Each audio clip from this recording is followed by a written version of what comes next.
So, can you guys hear me? Hello? Good morning. Yeah. So,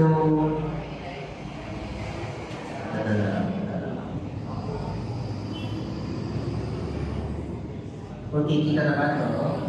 Alright, at this point, we shall be presenting, by the way, welcome to Breakout Room B.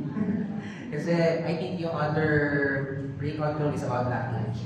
But for the most part, this breakout room is talking about culture, even practices. In my case naman, I'll be talking about this topic about funerary heritage. And seeing all of you right now, I feel quite encouraged na parang I felt validated in a way na some people are interested about this. Kasi it talks about something quite morbid or whatever so, pero I hope during my presentation, it would somehow also resonate with you that this is something important also with regard to the bigger context of the discussion about Latam's culture and heritage. Okay, let me introduce myself. My name is Stephen Pamorata. Usually, some friends will call me SJ. With my surname, my Chinese surname is Go. Meron bang fellow Go out here right here? Okay. Ayan. So, I'm from Manila. And I'll be presenting my topic about mapping Latam funerary heritage of the Manila Chinese Cemetery. It's an ongoing journey. No? So, parang right away, I would like to present that this is a work in progress. No? With regard to trying to document and map out let's say tombs, mausoleums, etc. So, good time available for this particular topic. So, my family members who have passed on are also buried in the Manila Chinese Cemetery. Just to scan also this group that we have, sino yung taga Davao? Okay, so, and then many of you. How about the others na hindi taga Davao? Taga saan sila? Can I hear? Ilocos, Manila, of course, Iloilo, para create your friends. How about the ones here? From Davao also. Where else? Sino pang hindi okay, Japan, or you're also interested in this topic, very nice. Okay, so the objective of this talk would be revolving around, 10% the funerary heritage of the Manila Chinese Cemetery. For those who are in Manila, do you have anyone who's actually buried here in the Manila Chinese Cemetery? You can see some rays of hands. You have relatives also. So, this work in progress is shaped by repeated site visits and it reflects a heritage consultant's journey of documenting memory space and Filipino Chinese ancestral. Yung term na heritage consultant, that's me. So by the way, my work back in Manila is a heritage consultant. Basically, primarily, I love things about history. I love things about researching about things in the past. And by the way, I also live in Binondo. So, ang kulang lang sa akin, kaya I'm part also of the Landmark Archives, hindi ako marunong magsalita ng Hokkian. No? Kasi hindi ako tinaluan ng Pongko. Yung mako yung talagang second generation Chinese. So with that frustration, I also try myself to be connected dun sa ancestral roots ko. It's the reason why I'm also doing this. Kasi whenever I go, during also staying dun sa Manila Chinese Cemetery, nakikita ko yung mga tombs. So how can I be able to apply my knowledge and expertise about cultural heritage with the ones that I've been visiting always during November and then recently during Chickpea Festival, yung mga tomb sweeping days natin. Okay, I would like to present also my agency. It's a small agency about research and ventures about cultural heritage. It's called the Heritage Collective. If you have time, for those of you who are tech savvy and are also into social media, please follow us. Meron daw the Heritage Collective on Facebook and Instagram. So normally we organize activities and also initiatives like cultural tapping all over the Philippines, but primarily since we're based in Manila, but the bulk of the things that we do about cultural heritage also resides in Manila. Pero we also venture out, let's say here in Davao, if merong opportunities. So, aside from that, may mga posters kami. Normally, we also conduct heritage tours in Manila. So, we normally tackle lesser known heritage districts such as Tondo, such as Paco, such as even Poblacion in Makati, if you have opportunity. So, this is beyond yung Intramuros, yung Binondo, na alam natin sikat na. So, normally, we try to focus on lesser known heritage. Ganun po siya. Now, I would like to start off with this. In other countries, they're also interested about this topic of funerary heritage. When I say funerary heritage, it's related to the dead, the people na have already long been gone. There's colleagues, and also the tombs, where they are laid to rest. In this case, this picture that I'm showing is actually the Père Lachaise Cemetery in Paris. Basically, ginagawa na ng tour yun doon sa Paris. Talagang meron talagang fixed na itinerary to visit all the prominent French who are actually buried in Père Lachaise Cemetery in Paris. Sa isip-isip ko, malamang ganyan sa Pilipinas. No? So, out of siguro naigit, gumawa kami. So basically, this one is from La Loma Cemetery. So to give you a background to those who are not familiar with Manila cemeteries, normally there are three major old cemeteries in Manila. So it's La Loma, it's Manila North Cemetery, and lastly the Manila Chinese Cemetery. They all converge in just one place. Kasi historically speaking, La Loma is basically in Spanish a hilly area, hill. Kaya doon yung para for Chinese New Year talagang maybe auspicious or more proper way to bury the dead. So gusto na converge together. In La Loma, we are also able to document a lot of things in La Loma Cemetery, especially the prominent mga mestizo families and even mga prominent Filipinos. Much of them are buried in the La Loma Cemetery. So again, compared to Paris, sabi ko, dapat din sa Manila kasi for sure, our cemeteries have so much things to tell with your regards for a past. So, yun may motivation ko rin, bakit naman sa Chinese cemetery nag-map din kami. So, just in case, I'm gonna go through each of the slides. If you have time, or I'm going to share with you later siguro yung slides ko. If you're able to also stand up your own kung kaya, no? So, I'll be going through it. This is yung map namin sa Manila North. So, isa-isa ko yung mga cemeteries na map na namin. Just to share with you na hindi ng Chinese cemetery na map namin. So, this is Manila North Cemetery together with other institutions. Like Manila Girls, they are an artist group actually, or she's an individual who creates mga illustrations about Manila, but through a personification of girls, mga women, partner. So, in partnership with her, we documented the Manila North Cemetery. Next naman, La Loma Cemetery, together with an architect, a heritage architect named Rian Niala. So, if you want to stand up your boat also, we have also a map for the Loma Cemetery. Next is Paco Park. It's one of the oldest cemeteries, if not the oldest cemetery in Manila. Although it's no longer functioning, kumbaga abandoned na siya. It's now converted as a farm. Pero somehow, meron pa rin mga tombs doon that we try to back. Kasi although many of these tombs have parang it's no longer being visited by relatives, kasi ang tagal nito 100 years apart. No? Pero at least we are able to map kung ano, and then we're trying to connect it maybe to some relatives that meron pala silang relatives dito sa Paco Park. That's why we came up with the map also. Meron din Manila South Cemetery. Kung meron North, meron din Manila South. This is another a younger cemetery compared to Manila North because we're also able to document tombs in Manila South Cemetery. But of course, ang topic natin for today is Manila Chinese Cemetery. If you have time, then you can also go through it dun sa map natin and see for yourself kung ano yung mga interesting to sa QAC. So, again, please don't judge yung map kasi it's still a work in progress. Gusto ko i-improve yung mga pictures, the per and yung mga pictures dun sa map. Okay? So now, to give you a quick background of the Manila Chinese Cemetery, it's actually one of the oldest. Some people would think it's the second oldest, cemetery in Manila. And yung area niya is 54 hectares. In terms of data, nilagay ko unknown kasi when you refer to the owners of the cemetery, which is the Philippine Chinese Charitable Association Incorporated, they have different data. Meron, imagine nyo na pag data collection, merong Excel file. Pero yung Excel file, halimbawa, you're gonna go to their office, you wanna look for a dead person, I'm looking for my relative. Bubuksan mo na yung malaking libro nila ng mga old records before nila i-refer doon sa Excel file. Meaning mas reliable yung old books dito sa Excel file that you're able to come up with. So, ayun po, may unknown siya. But basically, it sits within a district called Santa Cruz together with the other old cemeteries like Calaguel, Caloma, and North Cemetery.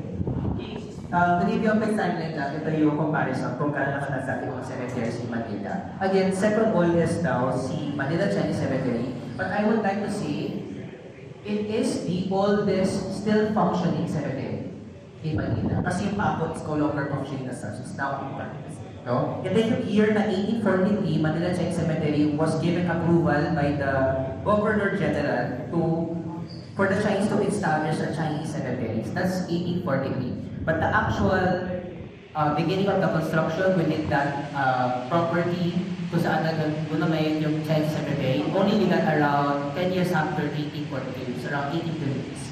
And then little by little expansion took place until in the 1900s, we got now 54 hectares of land that is Manila Chinese Cemetery. Okay? So, ayan po. Ayan. I would like to also share the reason of being ng Manila Chinese Cemetery. It's to really segregate Chinese population in Manila from the Filipino and the Spanish population whenever they pass away. So it's a matter of segregation because we don't want to be associated with the Chinese, so that the Chinese can also practice properly their burial practice. That's quite different from how the Catholics would do it. At the same time, yung word na discrimination, bakit siya pinasok dito? It's because if you're a Filipino or you're a Spaniard, then perhaps you caught parang epidemic disease na parang pwede mahawa yung ibang tao. Normally, the place for you to be buried is in the Manila Chinese Cemetery. Kasi for the sole reason na para outcast ka. We're getting outcast, hindi ba active, just imagine ka. No? To give you one example of that, what literary references is everybody familiar with Body and Active of Dr. Jose Rizal? Did you know that in chapter 30, na-mention ko yung Chinese Cemetery? So there's a literary reference. That's another layer in itself, no? So may mga literary references related to the Chinese Cemetery. Now, Dorothy, again, who's the main character ni Tony Metacere? It's Crisostomo Ibarra. And then kung ano yung kwento din sa novel, meron siyang father na namatay, tapos iba-bury sa portals, pero pinatangkat dito, dapat na-transfer siya sa Chinese Cemetery kasi it's considered basically an outcast. So, meron pala, during the time of Dr. Serek, ito yung concept ng Chinese Cemetery. Pero gonna read through here, yung grave digger daw, instead na even i-bury sa Chinese Cemetery, ginawa na lang, itinapon na lang daw sa lake. Kasi, better to drown than to be with the Chinese. Pero yung concept doon, yung perspective nila about the Chinese Cemetery. So, even at that, non-discrimination, that's the reason why there's a Chinese Cemetery. Also, isang example niyan, you know Apollinario Pamini?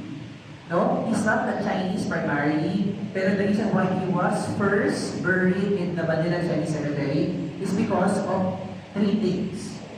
Para makonsider siyang doon sa Iloilo. Una, namatay siya because of cholera. So, communicable disease, epidemic disease yun. Number 2, he's a Mason. That's why he would not be buried in the Catholic La Loma Cemetery. Pangatlo, he was considered revolutionary. That's why during the period when he passed away, he could not be buried in Manila North Cemetery because of political reasons. Doon sa tatlong reason, kasi biglang kanala sa Chinese Cemetery.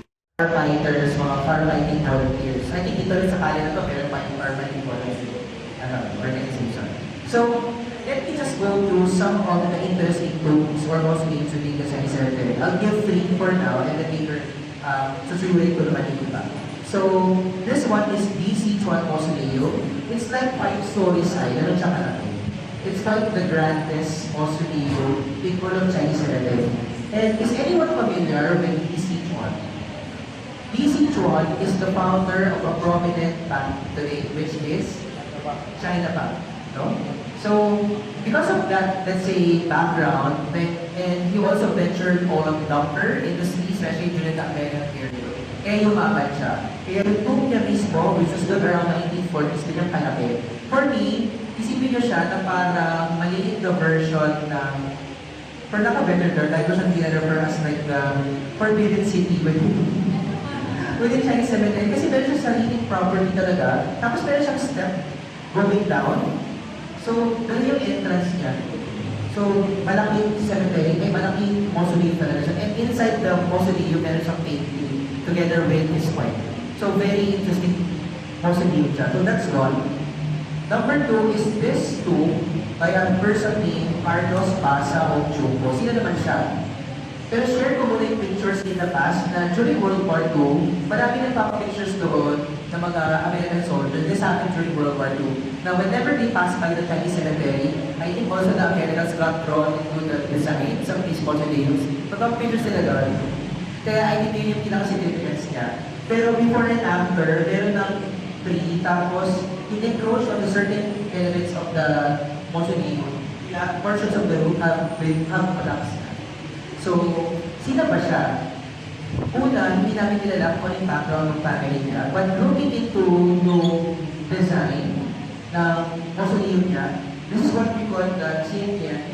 Chien-Tien means mga collage, mga glass collage, colorful ones that resembles like flowers, mga tao, mga trees like that. Apparently, yung businessman nila is glass manufacturing. So, ang ganito, yung paragin yung background, tapos dahil sa he poured down so much talent and effort dun sa pinaka-patriarch ng glass manufacturing company, the person, again, the Carlos Basao Chungko Mausoleum. Okay? Then, again, ayun na nga, before and after 10 years, no, nasisira na rin yung mausoleum. In fact, sa loob niya, nag-collapse na yung roof na.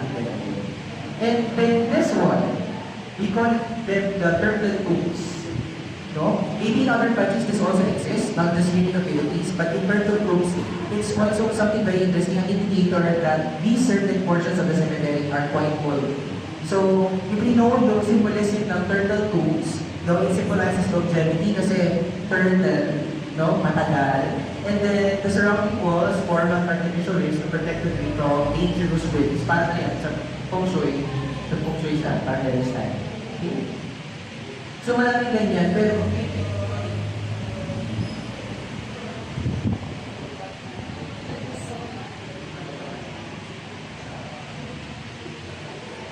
pwede ba ako? Pwede yan. Maybe sa journal konti nga.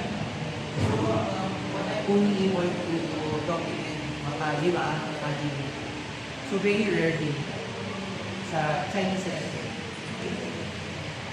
If for example, it's a vertical view, kasi lang yung video ko is kung this lang, wala siya masamang diba?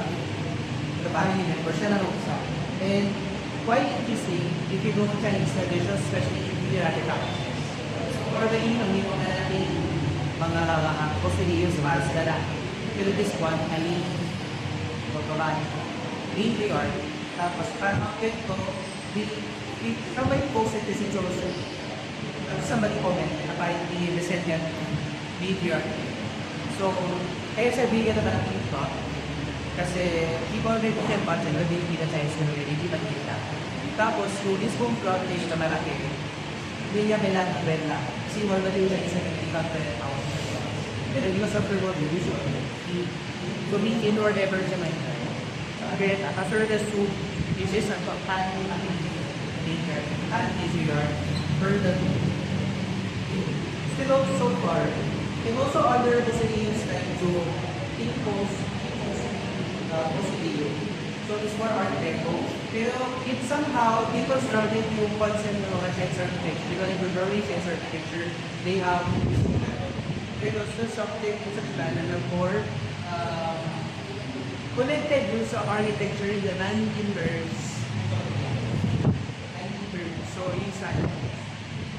And then, also, in a fire cemetery, dito mga decoration for mga quarantine to makapag-gain ways. But these were built as an infrastructure like the cemetery management. And these are, each is dedicated to a person who dedicated passion to give it testimony. So, ang purpose ito is for them to have some rest, visitors. So, this scene was from the book of the cemetery management. By the way, yung cemetery planners ng Chinese cemetery is also the same owner of the Chinese General Society. So, it's a very Chinese kind of one. Ngayon, para nagpapyo, we want to focus on something good. So we try to focus on the oldness, yung mga tumulit sa ito. Eh kung tatlo nito, we have the list right here. and nasa house of nag-December City, Kapila, yung wako, dato, na-research na gumawa previous researchers about Celebrity. Ang ginawa nila, kinap sila sa Celebrity kasi pinost na nila or teacher date sila.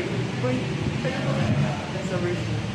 So they created ito yung alam ko mga tao because they have pictures these people. But you see, yung probably yung learning kasi Celebrity, hindi na yung mapinapakalit. Kasi personally, sa amin din na nakita na rin, mas malala ka, or sa una, previously ko, well, yes, so, it's not just a fact. Yung kanina, ang kita ka matanda, kitin na, basic, and hindi sisiwa. Yun yung nakita ko, and then daily, both one, two, go to one, so for reference that, dito na publish yung burger that the 15-year-old was. Another thing is ito, Manika Corrientes. Ang years niya, 87 So, pinalabang yun, Corrientes, and now the second Corrientes. Ito, nakita namin yung Pamilya Bumiko Reyes is created within for a series of plots, kaya naman mga sa mga 1960s, 1970s. So this is expected na makatip ka pa per a short days. Because society, hindi na kami yung society can transfer to both factors together in the 1970s. So Swagger Rice, we're designing the home to build the plots. What are the offices here? Among the 1970s and more. So Swagger Rice was there. And what's some other potential for this series? Kasi the limitation on my part, I didn't have bodies for in 10-6 people. So we're working relying on internet globalized stuff. Pero even somehow with that, we will still found out something older than the previous people for. So, tulong na natin kasi somehow, nag-do. So, we keep na nga ito yung mga bodies. Kasi, ano siya, that will take place alongside the other activities. So, and then, the other time was really like, decorative images.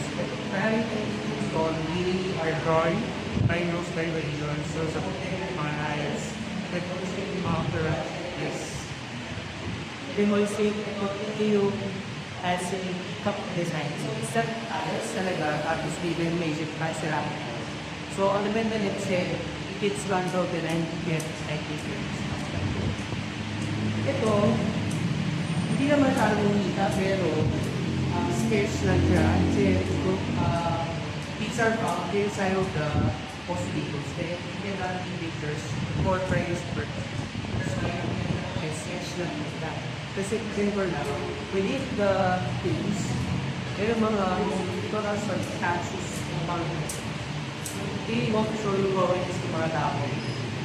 Think about si Inwardly Warrior or just like Shape Warrior for sa ewan in the Friday.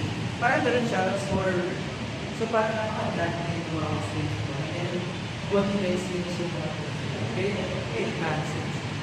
Pag ikatong so, yung results yung nakita. So, you cannot be started verbal if you're talking about this results. So, it's actually run using Google My Apps. Okay? So, it's a series of topics. Hindi na siya one go. We began in 2094 and then ever since, of course, we will also say after the si graduate is the 1,000 years. So, isa sa countless na so far, nandito dito sa one year ng Einstein. Originally, 127. There is the issue last 2007. 205,000. So, ito na yung mga videos internet about the Einstein value. maliit pero yun. Dito sa iyo sa very protection kasi we have so much more to be in. Pero will araw, gusto yung sita, 1% yung sa yung never-realized guys. If you're not as a learn naman, okay, now we go to some of the insights and concerns related dun sa natin activities ka. Pero si some of these pictures, some of the tools here are completely kept together na. At such, hindi kasi naman gawa ng that doon sa mga things na hindi na namin makita kasi mga tao. Sobrang namin yung mga guys. So, we na-ask over the couples. Tapos, some of the tools, although we na-bundle, their recorded parts were transferred na to others today. If you wonder why they decided to transfer that to 16. So, I will present, it's already, yeah, this is a research. You try to take it this, and then you knock both them. So, we're going to sense. So, really set the case in general. So, minsan na,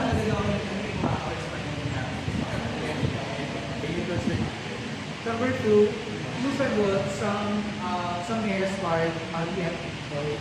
Patuloy, try at aliwan na rin sa mga sura, kaya sa kayo. Number three, many of the positives are tools. Although you to bring nice from the outside of the inside, for sure, we wonder and make sure right inside, for example, top. Some areas, some cemeteries, we have concerns in school. Such that whenever there's a community part, we get very reminded that there is a problem. Dapat guys, colors in the but surprise me, all the top guys surveys was like, ang mga right, I really have to go. So that's really what I can say. In North Cemetery, Itaroma, another really about is Kalata. Then lastly, communities, specific communities yung mga last years. Some people will get in the ceremony process more positive. As well as members of maintaining the immunity of this community. And also, develop a strong safety management. Everybody is organized and ready. Sometimes they hold projects of presentation, etc. Some of the volunteers according to this account, this is an active procedure to be removed.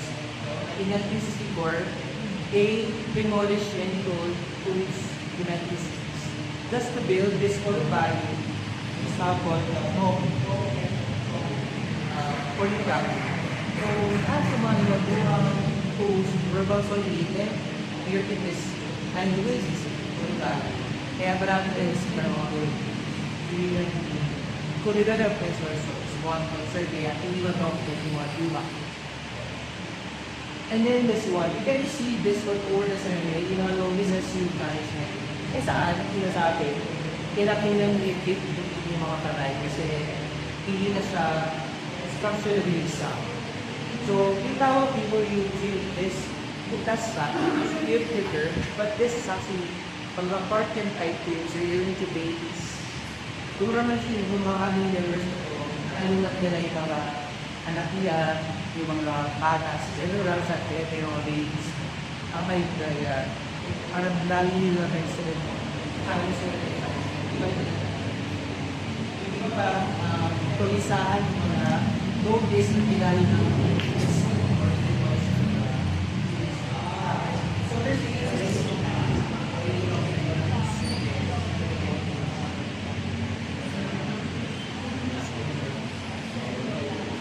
ito yung sport ko yung tawag sa Bunas Pala. Medyo appearance ba? Pero tulong ang tools. That's wonderful. And then, I would like to explain that there's a post the guidelines is that whenever you have one, you have to actually do it every time you like. Picture ko, I have very regular my register key address.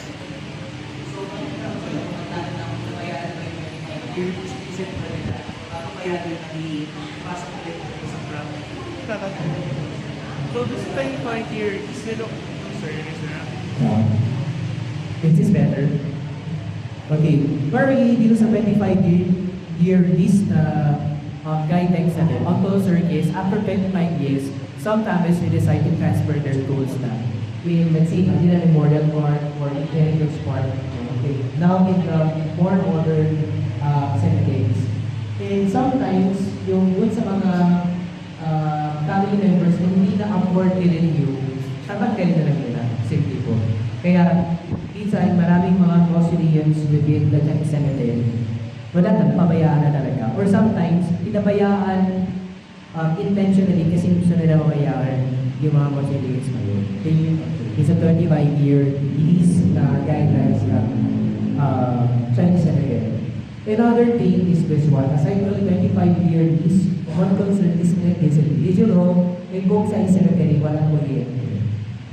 When before, when may kuryente siya, may malalaking mga mausoleums there, is because family members would rather wait forever to bring a two-sleeping base, no? So that, aside from using the current ones, is also a renewal for the family, such that talaga mo ang bahay talaga yung mamaglit because this is intended as a place for remember. But these practices are no longer relevant because there's no mechanism. So that's why they decided to cancel their food restaurants. So ito, first document, katirin na when towards 5 p.m., we have to go. Kasi, nakakatakot na yung cemetery.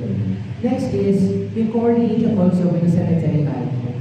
Sometimes, for me, I would like to present to you my good friend Eduardo de la Cruz.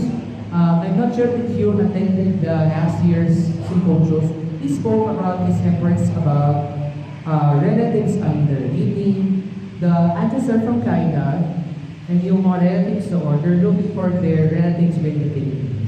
So basically, Eduardo has an experience he can coordinate with the cemetery management, trying to look for the departed ones of these body child looking for their relatives in the Philippines. Pero normally, ito yung mga experiences na matakin yung manager doon sa cemetery management. At the same time, again, records you have to look through the old records. And minsan, i-check yung cemetery management. Kung pag ginagawa ng relative finder na to. So, minsan, kung minsan nawalan ganas in order to talk to the cemetery management kasi lagi gano'n. Or meron ng old records, meron ding Excel records, yung digital records. So the ones who manage the old records, tapos yung the ones who manage the computer version, hindi pa kasi good. Parang kung kumala sa environment sa office, nag-aabang kami gano'n. Ito, ayaw ko lang research kasi yun. Sir, sa mga concerns mo, coordination with the cemetery management. So I was able to catch him doing, burn cases din sa nakita nga niya po. So, hindi na ako yung concern ng cemetery management ko yung target. I wanted to also highlight yung mga caretakers. So, did you know, adapt homes dito sa cemetery. What's birthday about these caretakers, kilala nila yung kapitbahay ng mga tombs. From their record, meron tayong insider information kasi naman yun sa mga consulate page. Just getting that po lang ito ba? Usually one caretaker, right? This is the caretaker from my grandparents' block. Kaya, natanong po sa maraming things. Pero basically, he also handles yung the other two. So, yun yung connection ba? Then, that's giving that to also for us to try to find out sana kalitin ito mga to or I'll be showing a picture baka yung pero caretaker about house where this one is located. Something like that. Okay? And also, another concern in the cemetery is family dynamics. I'm not going to go deeper into each and everyone's family concerns ko. Like, let's say, I'll speak for my family na lang. Yung magpagkarapatid, yun din my family na naaway. So sometimes we can't decide on what's gonna happen in the grandparents' room kasi nag-aaway, encourage and enjoy. So as such, yung maintenance ng property na yun or ng pot na yun, ito kami decide on what's gonna happen to that having block or mosing image.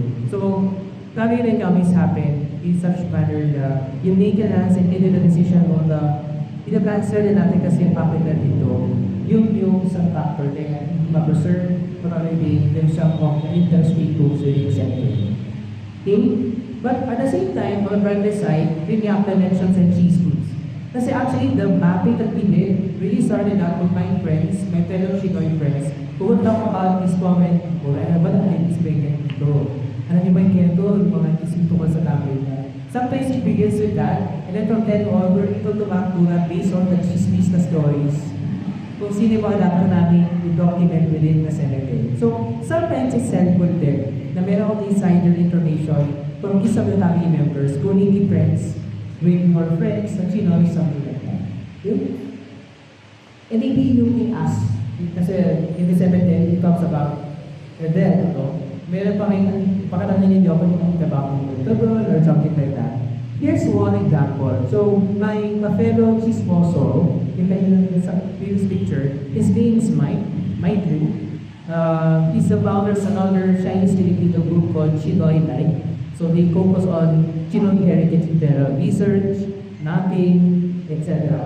So, he himself was looking for his grandparents' plot. So upon doing our research and mapping in the main outskirts of the cemetery, may isang area doon na for the longest time, dami na namin hinadaanan. Pero may isang intentional moment na let's explore this outskirt. Doon natin yung grandparents.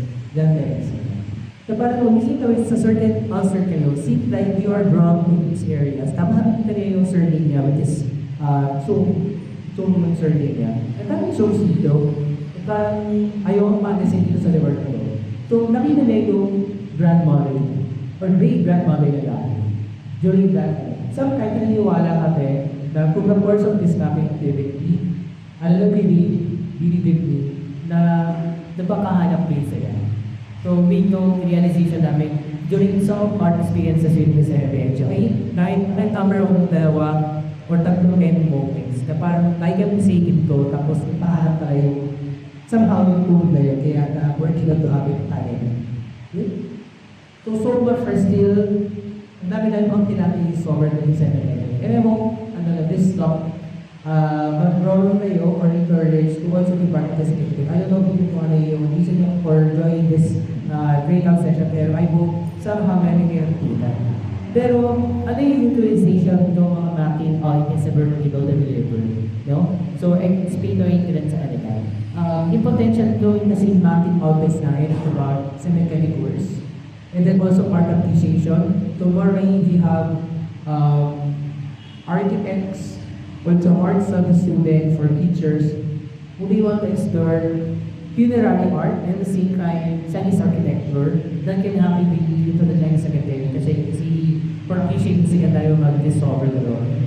Number 3, potential na upon recognition of the existence of this population, may clean up kasi nahappy ko ito na parties. I think guys, they want to have volunteer keepers in mga gravestone and really that also happen in the Chinese cemetery. And of course, yung comprehensive architectural architectures, we should not try to start at this point. Okay? Pero, so far, what we're able to do after this mapping activity is the conduct of heritage tours. So normally, I'm the one who leads these heritage tours in the Chinese cemetery. Thank you guys for visiting Maela sa main design.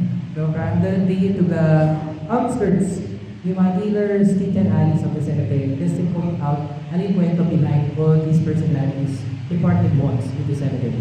So this is my team na conduct ang namin, yung cemetery tour namin. Next is Alikang Paliwanag picture. So probably we gather around 20 people who are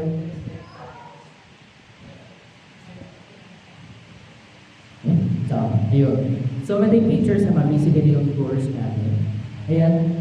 Somehow, some of the Filipino visitors it's been their first step to understand Filipino-Chinese culture.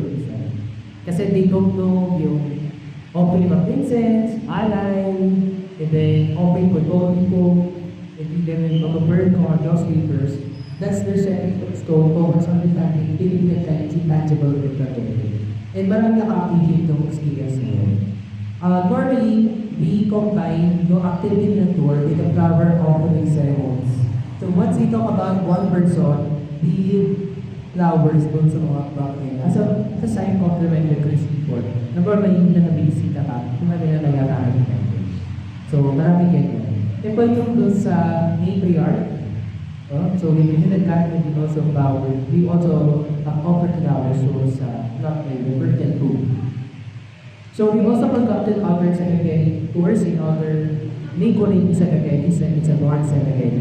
And I want us to also highlight within surveys also, meron din mga pwede kasi not kasi tayo survey na yung mga chinois, yung mga latang na nakalagay. So, another method in which we recognize the existence of these personalities and departed ones is through online remembrance. So, meron mga pages by the way who are also fellow taco guys. No? So, we can also like the page of another group in Cementerio, there is surveys of the hindi growth also recognition of departed ones. And we also maps out other cemeteries naman. Basically, cover kasi they're busy benefits naman. So, on the right side, you see this, no? Are you familiar with General Jose Ignacio Paua? He's a scientist, a full-time scientist who was considered in the Philippine Revolution in 1996. Pero hindi siya nakalagay sa Chinese cemetery. He was actually buried in Manila North Cemetery. So through the course of us trying to document many other books, you'll also find out other books of Chinois or Landas. Those books are located in other cemeteries. Some examples are this.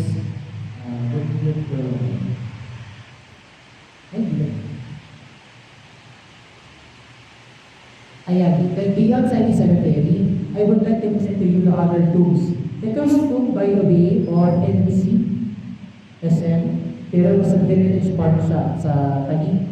Ito naman, Tanchi, Itino, Christ Fellowship, sa mga government Christian, yung kami iniipitan Tanchi na task force, Pangkina sa Manila Memorial Park. I'm not sure if you're familiar with these guys.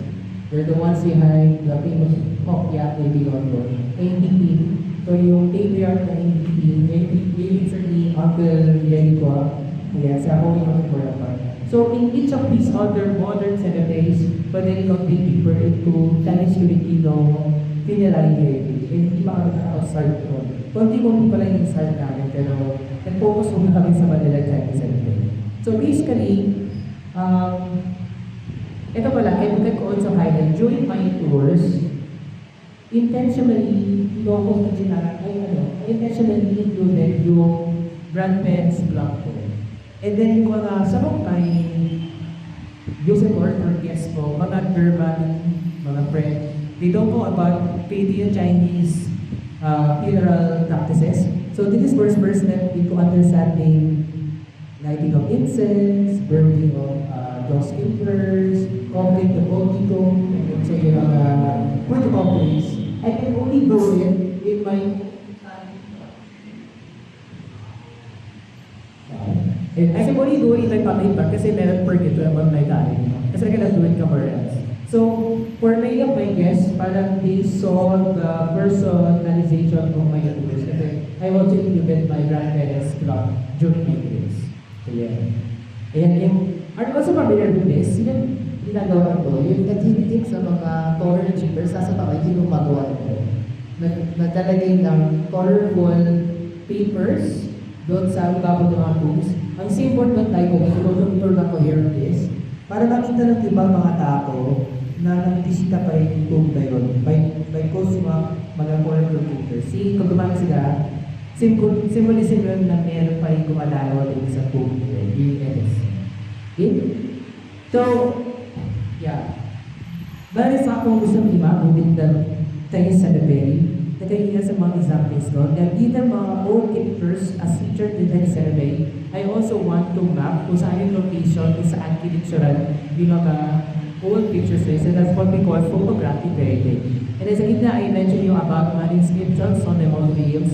I also want to map them, so yung mga phonetic inscriptions. Pero kung naman doon, hindi ko malatato, hindi makasama ko kayo if you are marketing sa marketing line exam. Okay? Also, military history kasi apparently, certain personalities like, hindi maging 1,000 peso bill. We know that there's a chance na picture there, together with Jose Abel Santos and Jose Pagana Sesmorga. Kung sino kilala yung Chinese na ito. He said today, video long that Masaki executed na Manila 1999. So, hindi alam exactly kung saan sila nakaburn ito. So, it talks about Italian history at how it transpired inside the Cagayan de Cemetery. You actually get to knock them out. So again, it can still be yung pagkitawag ko, hyperbones. And then, ang dami ng active resources. Right from sorting resources down, you can still use to map out further yung cemeteries. For example, we're able to package way kasi they are able to partner with Canine Search. If we go Canine Search, they're the ones holding out of current data about our ancestry, about Mormons. No? So, Canine Chinoy or Kanisa partner with Canine Search to upload yung meron palang pictures ng mga gravestones from the 1970s in the Chinese cemetery took over the Philippines, and they were able to buy 30,000 gravestones. Pero yung hatching of these gravestones video, the ones that you're able to document, hindi pa natin ma-hatch. So there's so much work to do, basically. Tapos, nag-compose about prominent Chinese military personalities during before World War II. We are yet to find we are yet to follow kung nalili ko sila sa Chinese cemetery or ensnare lang. So, dahil mang kailangan presentation. Diba? So, maybe you wonder saan nagagamit yung mga latest technology sa pagdating ng AI. Somehow, nakatulong yun in translating yung mga descriptions sa pictography. Sometimes, sila ito very traditional yung mga Chinese writing. So, through AI, they can read yung mga ancient texts. No, in Chinese. So we're able to find this person who actually participated in the anti-Japanese war and was during World War II. So natap na namin yung grade of this person in Kanpo. So ito siguro yung iba pang things or ideas na natap dito na mind and got the possibilities to in terms of any towards further appreciating history or yung essence of